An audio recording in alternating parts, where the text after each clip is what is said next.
আসসালামু আলাইকুম রহমতুল্লাহি ওবরকাতুহু। সম্মানিত দর্শক, শেখ হাসিনার দেশে ফেরা এবং ডিসেম্বর মাসের ডেডলাইন ২০২৬ সনের এটার প্রেক্ষাপট এবং বাস্তবতা নিয়ে আলোচনা করব। শেখ হাসিনা দেশে ফেরার ঘোষণা দিয়েছেন। শুধু ঘোষণা দেননি, তিনি রীতিমতো দৃঢ় প্রত্যয় ব্যক্ত করেছেন। আন্তর্জাতিক গণমাধ্যমগুলোতে সাক্ষাৎকার দিয়ে তিনি তার জিদ প্রদর্শন করেছেন। আবার সংবাদ সম্মেলন করে একই কথা বলেছেন যে যে কোনো মূল্যে তিনি দেশে আসবেনই। এখন এই যে ডিসেম্বরকে কেন্দ্র করে তার যে এই জিদ, এটাকে সরকার কিভাবে পাত্তা দিচ্ছে ডাজ নট ম্যাটার। কিন্তু শেখ হাসিনা যে কথা বলেছেন সেই কথা যদি তিনি বাস্তবে প্রয়োগ করতে না পারেন, যে কোনোভাবে যে কোনো মূল্যে কোনো অছিলা চলবে না, এটা যদি তিনি বাস্তবে রূপ লাভ না করাতে পারেন, তার রাজনীতির শেষ, তার দলের রাজনীতির শেষ। এবং এতে করে বিএনপির যে ক্ষয়ক্ষতি হবে বা বিএনপির যে লাভ হবে, তার সাথে বেশি ক্ষয়ক্ষতি বা লাভ হবে আওয়ামী লীগের লোকজন। অর্থাৎ তিনি যদি ঢুকে পড়েন, ডিসেম্বর মাসে ঢুকে পড়েন বা ঢুকার পরে গ্রেপ্তার হন, কোনো কারণে পাবলিক তাকে পিটিয়ে মেরে ফেলে, উন্মত্ত জনতা তাকে ফাঁসিতে, জীবন্ত ফাঁসিতে লটকিয়ে দেয়, হোয়াট এভার মেবি, পরিণতি যাই হোক না কেন, আওয়ামী লীগ অমরত্ব লাভ করবে, ঘটনা যদি সেই ঘটনা ঘটে। আবার যদি তিনি ঢুকে সফল হয়ে যান, তাহলে তো সব কিছু তার নিয়ন্ত্রণে, ভীষণ রকম নিয়ন্ত্রণে। এখন ইখতিয়ার উদ্দিন মোহাম্মদ বিন বখতিয়ার খলজি যেভাবে বাংলা জয় করেছিলেন এবং রাজা লক্ষণ সেনের দুপুরের মধ্যাহ্নভোজ যেভাবে রীতিমতো কাঙ্গালি ভোজে পরিণত হয়েছিল, ঠিক একই ঘটনা ঘটবে যদি শেখ হাসিনা সফলভাবে ঢুকতে পারেন। এখন এটা নিয়ে শেখ হাসিনার যারা বিরোধী পক্ষ রয়েছেন, তারা যত বেশি নেতিবাচক কথা বলছেন, যত বেশি ঠাট্টা করছেন, যত বেশি মস্করা করছেন, it means it's a serious matter.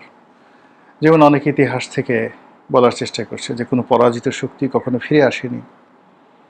কিন্তু এখানে পরাজয়টা মানে কিভাবে হলো, কার সাথে হয়েছে? এখানে যা কিছু হয়েছে সেটা হলো আপনার যারা আন্দোলনকারী এবং সাধারণ জনতা, তাদের সঙ্গে আইনশৃঙ্খলা রক্ষাকারী বাহিনীর হয়েছে। আর আইনশৃঙ্খলা রক্ষাকারী বাহিনীকে সাপোর্ট দিয়েছে আওয়ামী লীগের নেতারা, কর্মীরা, ছাত্রলীগের। কিন্তু সরাসরি ছাত্রলীগ ছাত্রদল, ছাত্রলীগ ছাত্র শিবির, যুবলীগ যুবদল, মানে এই যে একটা ফ্রন্ট বা আওয়ামী লীগ বিএনপি, আওয়ামী লীগ জামাত, এরকম কোনো যুদ্ধ তো কখনো হয়নি।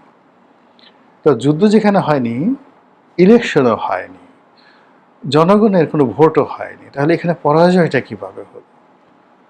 যখন আপনি এখানে পরাজয়ের কথাগুলো, গাণিতিক ব্যাখ্যা রয়েছে, পরাজয়ের কথাগুলো যাকে বলা হয় সংজ্ঞা আছে, তো সেক্ষেত্রে আওয়ামী লীগের যে ক্ষমতা হারানো, বাংলাদেশ থেকে চলে যাওয়া, এটাকে আপনি পরাজয় বলতে পারবেন না।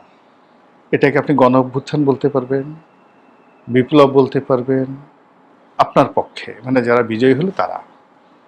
কিন্তু আওয়ামী লীগকে পরাজিত করেছে এই শক্তি বাংলাদেশে কারো ছিল না, এখনো নেই। আওয়ামী লীগের বিরুদ্ধে জনগণ স্বতঃস্ফূর্তভাবে একটা গণ অভ্যুত্থান ঘটিয়ে দিয়েছে, বা বিপ্লবীর এটা বিপ্লব, আপনি যেভাবে বলেন না কেন, কিন্তু এখানে কোনো যুদ্ধ হয়নি, এখানে কোনো প্রতিযোগিতা হয়নি।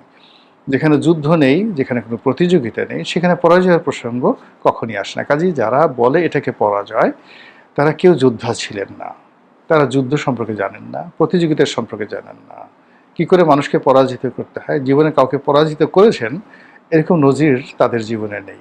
কাজেই তারা যদি বলে যে শেখ হাসিনাকে আমরা পরাজিত করেছি, আওয়ামী লীগকে আমরা পরাজিত করেছি, এটা মূলত এক ধরনের আত্মপ্রবঞ্চনা, নিজেকে ফাঁকি দেওয়া, নাম্বার ওয়ান।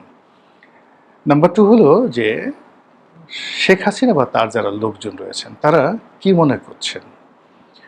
প্রথমত তারা ঘটনার আকস্মিকতা, অর্থাৎ তারা যে চলে গেছে, পালিয়ে গেছে, দেশ ছেড়েছে, মাঠ ছেড়ে দিয়েছে, যেভাবেই বলেন না কেন, অ্যাটলিস্ট এক সপ্তাহ তারা ছিল কিং কর্তব্য বিমূঢ়।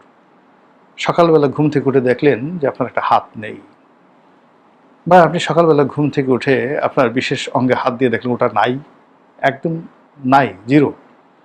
তো আপনি যেভাবে আশ্চর্য হয়ে যাবেন যে এ কী হলো, ঘুম থেকে উঠে কোনো ব্যথা নাই, বেদনা নাই, কিচ্ছু নাই, কষ্ট যত নাই, হাত দিয়ে দেখি অন্ডকোষ নেই, হাত দিয়ে দেখি টুনটুনি নেই, ঝুনঝুনি নেই, তখন আপনার যে একটা কিংকর্তব্য বিমূল অবস্থা হয়ে যাবে। অথবা আপনি হঠাৎ করে দেখলেন, পিছনে হাত দিয়ে দেখলেন যে আপনার পশ্চাৎ দেশে কোনো মলদার নেই, পুরোটা একদম মূর্তির মতো স্বাভাবিক হয়ে গেছে, খালি নিতম্ব আছে, কিন্তু নিতম্ব নিচে কোনো আপনার যে ছিদ্র সেটা নেই। তখন আপনার যে অবস্থা হবে ঠিক একই অবস্থা 5 তারিখে 6 তারিখে আওয়ামী লীগের হয়েছে। তারা বুঝতেই পারছিল না যে আসলে তাদের কি ঘটনা ঘটছে। তারা যখন সম্বিত ফিরে পেল, তখন কেউ হয়তো কচুরিপানার মধ্যে ছিল, কেউ হয়তো ধান খেতে ছিল, কেউ হয়তো পান খেতে ছিল, কেউ কোনো বাসায় আশ্রয় নিয়েছিল। সেখান থেকে কচ্ছপের মতো ধীরে ধীরে মাথা বের করলো এবং 2 মাস 2.5 মাসের মধ্যে তারা নিজেদেরকে সামলে নিল। সামলে নিয়ে তারা নানা রকম কথা বলা শুরু করলো।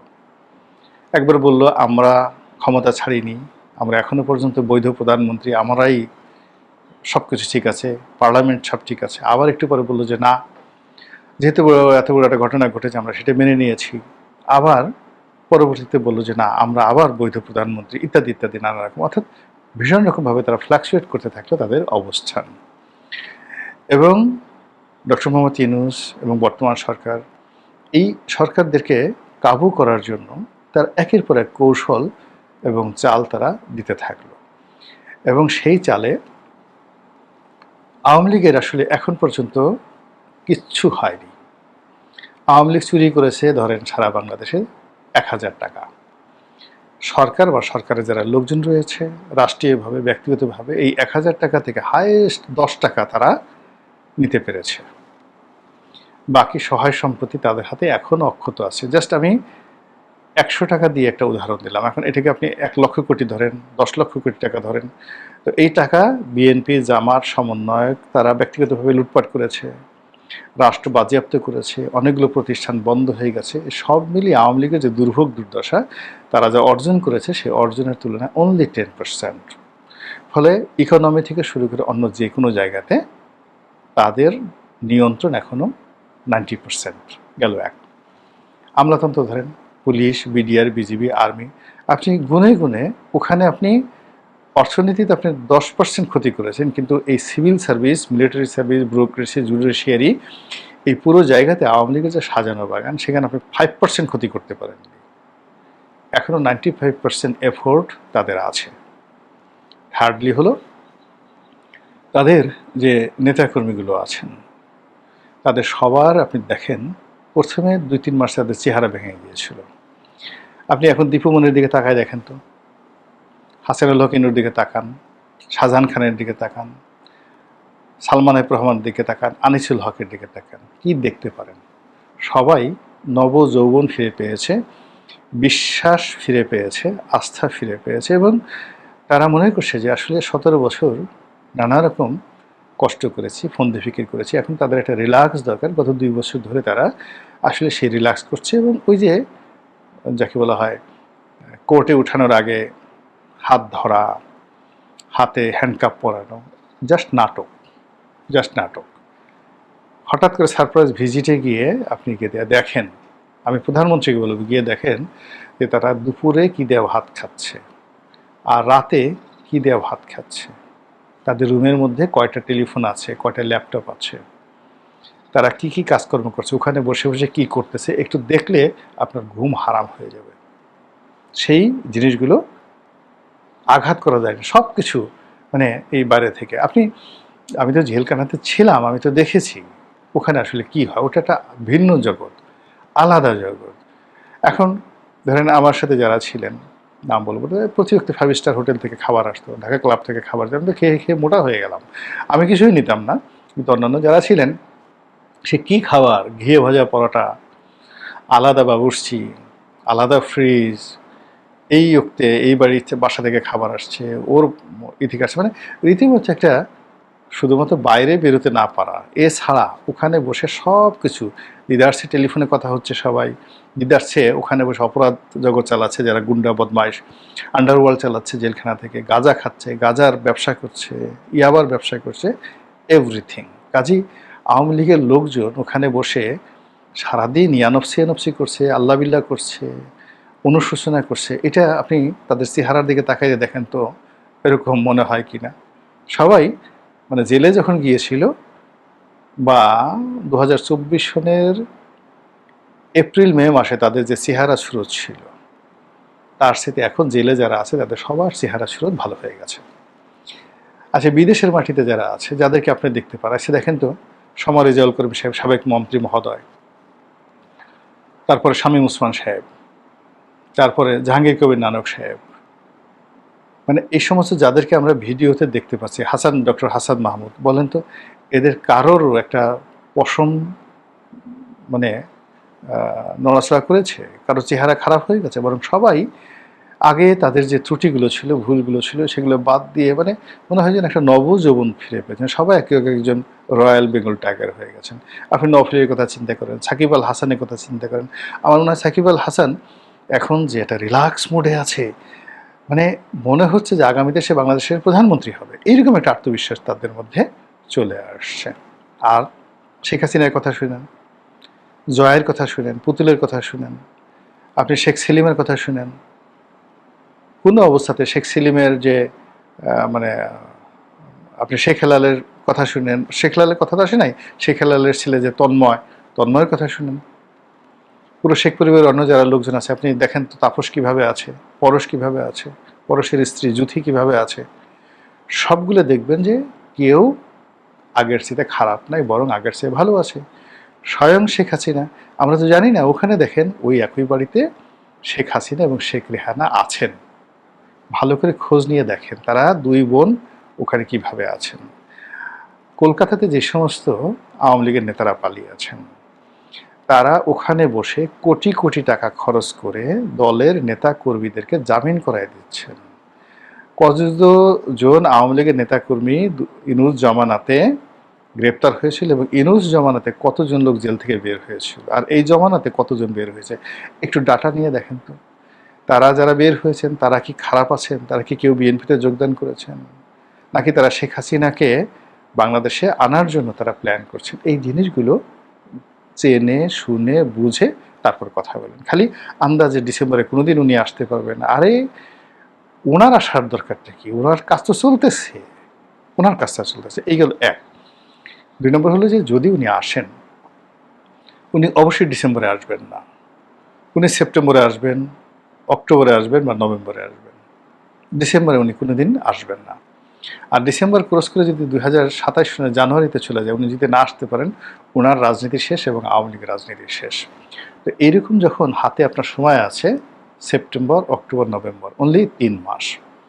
নর্মালি যেটা হয় আমাদের দেশে বলে যে আরে কাজটা হলো কি, তুমি দেখালে কলা আর দিলে মূলো, দেখালে সুই আর ঢুকালে ফলা। ওই যে আমরা যেভাবে ফলা তো বুঝেন যে তীর বা ঢাল সরকি যেটাকে বলা হয়, আপনি সূত্র একটা সুই দিয়ে আপনি আঘাত করবেন বললেন, আপনি রাজি হলেন, কিন্তু দেখা গেল পুরো একেবারে ঢাল সরকি ঢুকিয়ে দিলেন হাতের মধ্যে। তো যুদ্ধের এটা একটা কৌশল। যুদ্ধ সবসময় আপনাকে বিভ্রান্ত করে। এর সাথে যুদ্ধ এবং প্রেম, এখানে সকল প্রতারণা বৈধ। তো সেই ক্ষেত্রে এই যে ডিসেম্বরের যে ডেডলাইন, এই ডেডলাইনটা হলো শেখ হাসিনা এবং আওয়ামী লীগের একটা সবচেয়ে বড় কৌশল। এবং এই কৌশলকে স্মরণ করে আপনি ডিসেম্বরকে দিকে নজর রাখবেন, তারপরে সে আসবে, এটাকে কেন্দ্র করে আপনি শুধুমাত্র আপনার সমস্ত মনোযোগ শেখ হাসিনার দিকে রাখবেন। আর ওদিকে জেলখানা থেকে সব বের হয়ে যাচ্ছে, তারপরে সমস্ত ব্যবসা বাণিজ্য স্টাবলিশ হয়ে যাচ্ছে, সব কিছু আমলাতন্ত্রে যারা ছিল তারা আবার সুন্দরভাবে সব কিছু নিয়ন্ত্রণ নিয়ে নিচ্ছে। আর আপনি বসে বসে কলা খাচ্ছেন, লেমন জুস খাচ্ছেন, এবং যখন ঠিক দেখবেন যে আপনার বাড়ির পাশে জোরে একটা শব্দ হয়ে গেছে জয় বাংলা। এখনও দেখেন ঢাকা শহরে, ধরেন আমি কোনো দলের নাম বললাম না, যারা খুব বড় বড় কথাবার্তা বলে, খুব সুন্দর করে তার প্রিয় খাবারটি খাচ্ছে, অথবা তার প্রিয়তমা স্ত্রী বা তার প্রেমিকা তাকে আলিঙ্গন করছে, চুম্বন করছে, ঠিক ওই সময়টা যদি পাশের থেকে আপনি টেপ রেকর্ডারে খালি বাজিয়ে দেন জয় বাংলা, মুহূর্তের মধ্যে দেখবেন কান্নার রোল পড়ে গেছে। সে ভুলে গেছে তার সামনে তার প্রেমিকা, সে ভুলে যাবে তার সামনে পোলাও কোরমা কালিয়া কুপ্তা আছে। তো এই যে যেটা আতঙ্ক জয় বাংলা তৈরি করে ফেলেছে, ছাত্রলীগ তৈরি করে ফেলেছে, এবং এটা প্রতি মুহূর্তে বাংলাদেশে তারা এই মহড়াগুলো দিচ্ছে। এবং সেই মহড়ার প্রেক্ষিতে তারা যে টার্গেট, সেই টার্গেট যদি তারা ফুলফিল করতে না পারে তাহলে তাদের কি পরিণতি হবে সেটা তারা খুব ভালো করে জানে। এটা নিয়ে আওয়ামী লীগের যারা প্রতিপক্ষ তাদের কোনো টেনশন করার দরকার নাই যে শেখ হাসিনা কোনদিন ফিরে আসবে না, আসতে পারবে না, আসা সম্ভব নয়, ইতিহাসে কখনো এই ধরনের ঘটনা ঘটেনি। উনি বোগাস কথাবার্তা বলছেন, নেতাকর্মীদেরকে চাঙ্গা করার জন্য কথা বলছেন, সে বেঁচে নাই, মরে গেছে। এগুলো নিয়ে আপনার চিন্তা করার দরকার নেই। তার যারা প্রতিপক্ষ, তারা আওয়ামী লীগ এবং শেখ হাসিনা যারা প্রতিপক্ষ, তারা শতভাগ ধরে রাখেন তিনি নভেম্বর, অক্টোবর, সেপ্টেম্বর, অক্টোবর, নভেম্বরের মধ্যে ঢুকে যেতে পারেন। ডিসেম্বরে তিনি আসবেন না। কাজেই এই ঢুকে যাওয়ার জন্য যত রকম কৌশল, কূটনৈতিক তৎপরতা, মিলিটেন্সি যা কিছু আছে সব অপকর্ম তারা করবেন। কাজেই সেটাকে রেখে যত বেশি সুন্দরভাবে প্রস্তুতি নেওয়া যাবে তত আওয়ামী লীগ এবং শেখ হাসিনা যারা প্রতিপক্ষ তারা এই নিরাপদ থাকবেন, ভালো থাকবেন এবং সুন্দরভাবে রাষ্ট্র চালাতে পারবেন। মহান আল্লাহ আমাদের সবাইকে হিদায়াত দান করুন এবং হেফাজত করুন। আসসালামু আলাইকুম ওয়া রাহমাতুল্লাহি ওয়া বারাকাতুহু।